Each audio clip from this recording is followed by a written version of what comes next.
August 15th, 1963. Outside the 20 Grand Club on Warren Avenue in Detroit, 2:47 in the morning. Marvin Gaye stood over a man who wasn't moving, blood pooling beneath his head on the cracked pavement.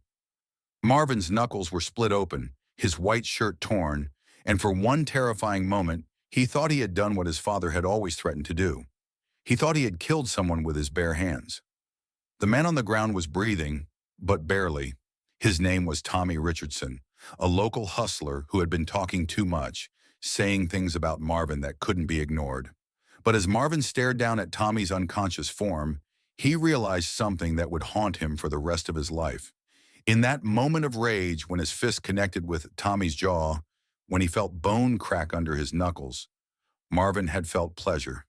The same dark satisfaction he had seen in his father's eyes during those childhood beatings. And that revelation terrified him more than any threat, any violence, any pain he had ever experienced. This is the story of one night that changed everything. The night Marvin Gaye discovered he carried his father's capacity for violence, and the 40 years he spent running from that knowledge until it finally caught up with him in the worst possible way. Before we explore this hidden chapter of music history, please subscribe to our channel and hit the notification bell so you never miss the untold stories behind the legends who shaped the music we love.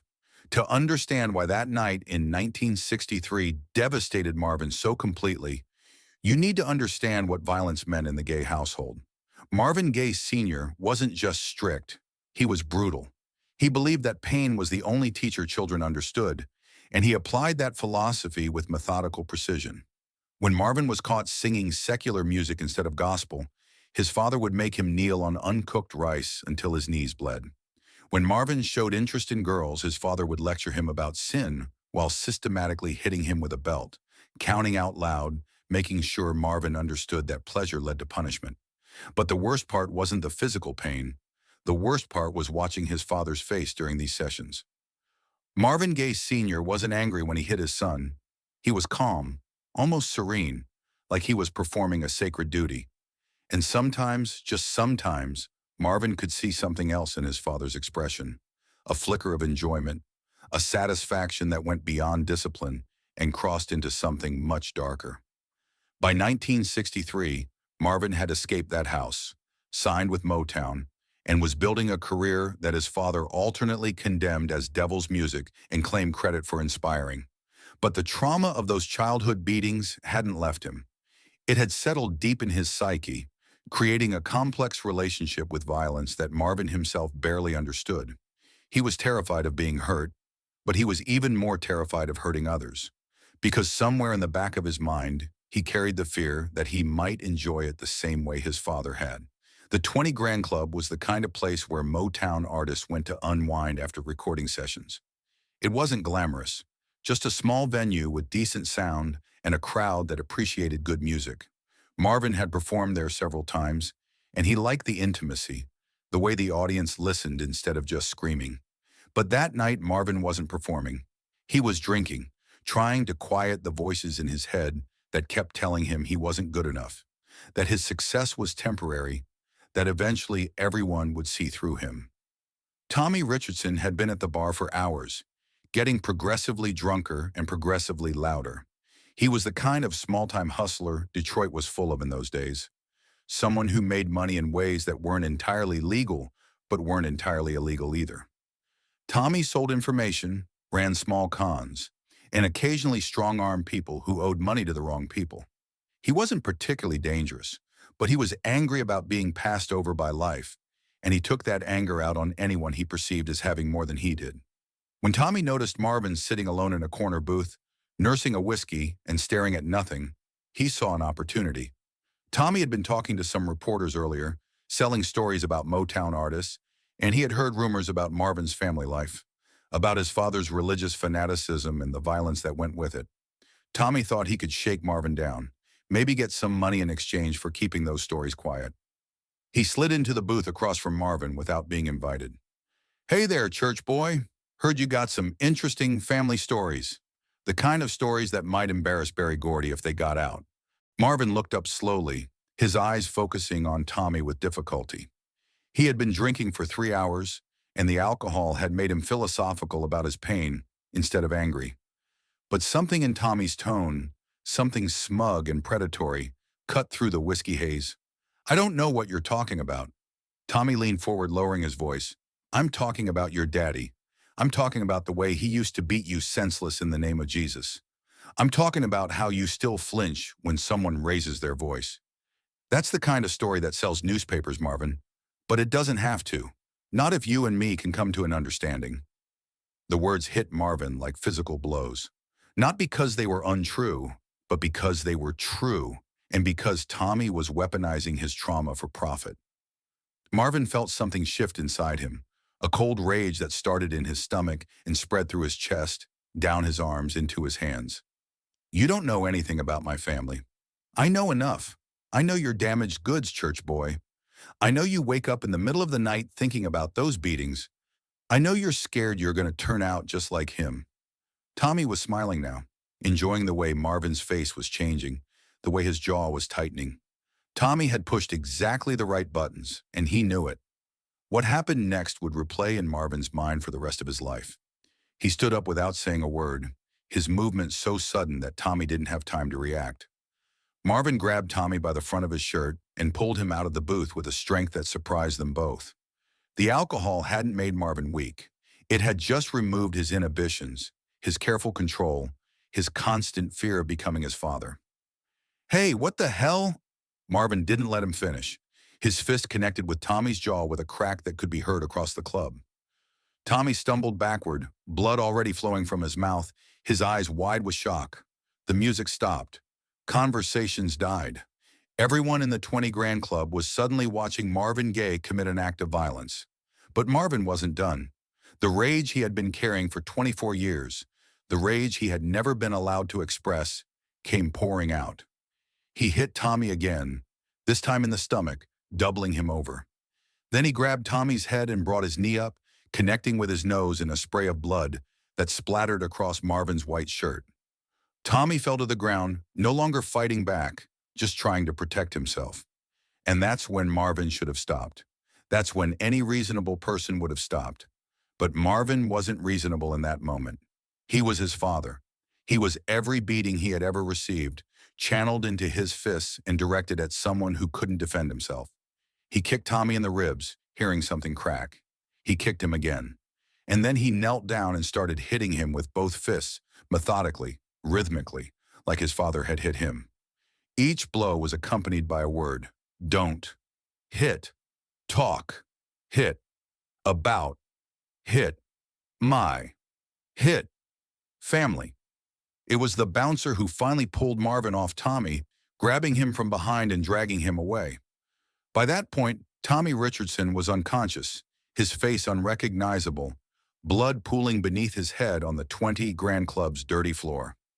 Marvin stood there, chest heaving, looking down at what he had done. His knuckles were split and bleeding. His shirt was torn and stained with Tommy's blood. And somewhere in the back of his mind, a voice that sounded exactly like his father's was whispering, "Now you understand. This is what power feels like. This is what it means to be a man." The ambulance arrived 12 minutes later. Tommy Richardson lived, though he spent 3 weeks in the hospital with a broken jaw, a broken nose, 2 cracked ribs, and a concussion that affected his speech for months afterward. The police took statements, but nobody wanted to press charges. Tommy had been asking for trouble, and everyone knew it. Marvin was a rising star, and Tommy was nobody. The incident was quietly swept away, filed under the kind of things that happened in Detroit clubs and didn't need to make the newspapers. But for Marvin, there was no sweeping it away. That night changed him in ways that were immediate and profound. For the first time in his life, he understood the appeal of violence. He understood why his father's eyes had gone distant during those childhood beatings. He understood the dark pleasure that came with having complete power over another person, with being able to cause pain without consequence. And that understanding terrified him more than anything he had ever experienced. In the weeks that followed the incident at the 20 Grand Club, Marvin became a different person. He stopped going out after recording sessions. He stopped drinking. He became obsessively polite, almost formal in his interactions with everyone around him. Barry Gordy noticed the change and assumed it was professional maturity. The other Motown artists thought Marvin was just focusing on his career, but the truth was simpler and more disturbing. Marvin was terrified of his own capacity for violence. He started having nightmares about that night, dreams where he didn't stop hitting Tommy, where he kept going until there was nothing left. He would wake up in a cold sweat, checking his hands for blood that wasn't there. During recording sessions, if someone raised their voice or moved too quickly, Marvin would flinch, not because he was afraid of being hurt, but because he was afraid of hurting them. The incident had awakened something in Marvin that he couldn't put back to sleep. His father's violence, which he had spent his entire life running from, was now part of him. It lived in his hands, in his anger, in the dark corners of his mind where rational thought couldn't reach. And the worst part was that sometimes, late at night, when he was alone with his thoughts, Marvin would remember the moment when his fist connected with Tommy's jaw, and he would feel a flicker of that same dark pleasure he had seen in his father's eyes. A satisfaction that had nothing to do with justice and everything to do with power. Those feelings made Marvin question everything about himself. If he could take pleasure in violence, if he could lose control so completely, what did that make him? Was he the sensitive artist he pretended to be, or was he just his father in a different package? The doubt ate at him, creating a layer of self-loathing that would color every relationship, every song, every moment of success for the rest of his life. The Tommy Richardson incident became Marvin's secret shame, a story he never told anyone. Not his wives, not his closest friends, not his therapists in later years. It was too dark, too revealing, too dangerous to share. Because if people knew what he was capable of, if they understood the violence that lived inside him, they might see through the smooth, romantic image that Motown had carefully constructed. But keeping the secret was almost as damaging as the incident itself. Marvin began to see himself as fundamentally dishonest, performing sensitivity and gentleness while carrying the capacity for brutality. Every love song he sang felt like a lie.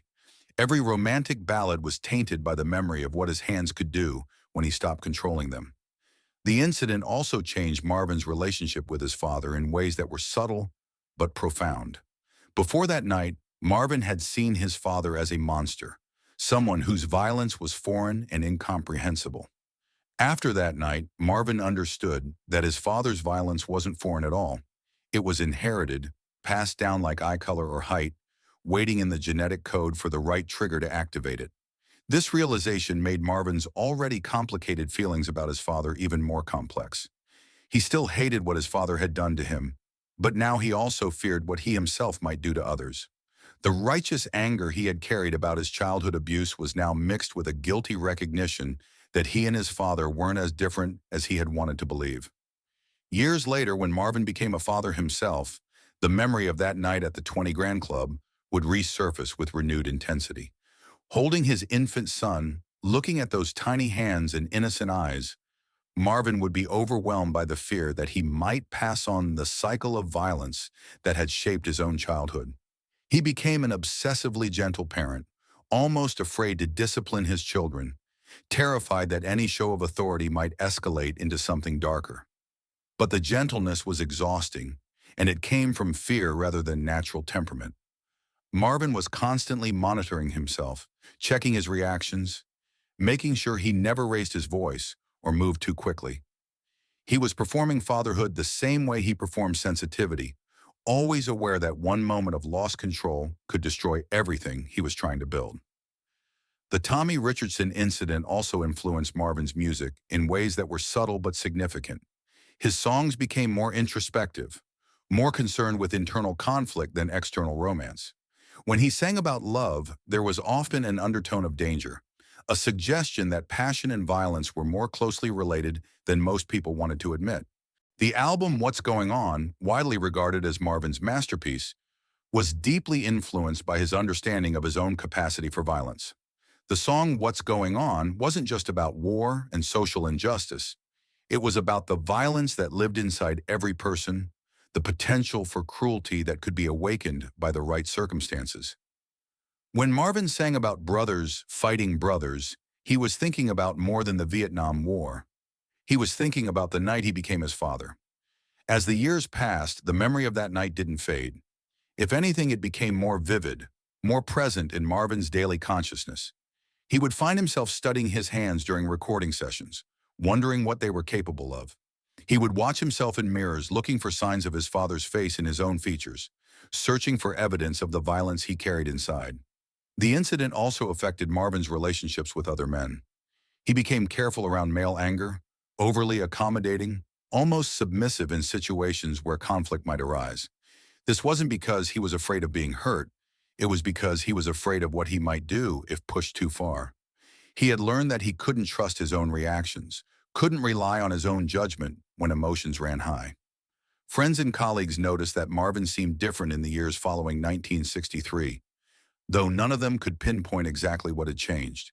He was more withdrawn, more careful with his words, more prone to sudden departures from social situations. They attributed it to fame, to the pressures of success, to the natural evolution of a sensitive artist. They had no idea that Marvin was carrying the weight of a secret that threatened to destroy his sense of himself as a good person. The secret also contributed to Marvin's increasing reliance on drugs in later years. The cocaine and marijuana weren't just about escaping the pressures of fame or the pain of broken relationships. They were about numbing the part of his mind that remembered the pleasure he had taken in Tommy Richardson's pain. The drugs allowed Marvin to forget, temporarily, what his hands were capable of when his civilized veneer was stripped away. But the drugs also made him more unpredictable, more likely to experience the kind of emotional volatility that had led to the incident in the first place. It was a vicious cycle. The memory of violence drove him to substances that made violence more likely, which increased his fear of his own nature, which drove him deeper into addiction. By the late 1970s, Marvin's fear of his own violent potential had become a defining aspect of his personality. He would sometimes go weeks without touching another person, afraid that physical contact might trigger something he couldn't control. He became obsessed with maintaining distance, with keeping himself isolated from situations where conflict might arise. This isolation fed into his growing paranoia, his belief that people were plotting against him, that the government was monitoring him, that his phones were tapped. On some level, Marvin believed he deserved to be watched, deserved to be punished, because he carried knowledge of his own capacity for evil. The paranoia wasn't entirely irrational. It was partly a projection of his own fear of what he might do if pushed too far. The irony of Marvin's final years is that all of his careful control, all of his obsessive gentleness, all of his attempts to suppress the violence he carried inside, ultimately led him back to the place he had been running from his entire life. Living in his childhood home, under the same roof as his father, surrounded by the memories of violence that had shaped him. On April 1st, 1984, when Marvin Gaye Sr. shot his son, it wasn't just a tragic end to a brilliant career. It was the final chapter in a story that had been building since that night in 1963, when Marvin discovered he was capable of the same violence that had traumatized his childhood. For 40 years, Marvin had been afraid that he would become his father. In the end, he didn't have to. His father came for him instead. The Tommy Richardson incident was never reported in the newspapers. Tommy himself never spoke publicly about what happened that night at the 20 Grand Club. The other witnesses gradually forgot the details or convinced themselves it hadn't been as bad as it seemed. History erased the evidence of Marvin's capacity for violence, preserving only the image of the sensitive soul man, the artist who sang about love and peace and healing. But Marvin never forgot. For the rest of his life, he carried the knowledge of what his hands could do when his control slipped. He carried the memory of Tommy Richardson's blood on his white shirt, the sound of bone cracking under his knuckles, and the dark pleasure that had flickered through his consciousness in that moment of complete power over another human being. And he carried the fear that someday someone would discover his secret and realize that the Prince of Soul was also his father's son, capable of the same brutality that had defined his childhood, hiding violence behind a facade of sensitivity and gentleness. In the end, that fear was both justified and irrelevant. The violence inside Marvin Gaye was real, inherited from a father who had used his fists to teach lessons about pain and power. But the violence that ended Marvin's life came from outside, from the same man who had planted the seeds of brutality in his son's soul decades earlier. The night Marvin almost killed Tommy Richardson changed everything. It taught him that he carried his father's capacity for violence, that the trauma of his childhood had created not just scars, but also weapons. And for the 40 years that followed, Marvin Gaye lived with the knowledge that the line between victim and perpetrator was thinner than anyone wanted to believe, and that sometimes the most dangerous enemy was the darkness that lived inside your own soul.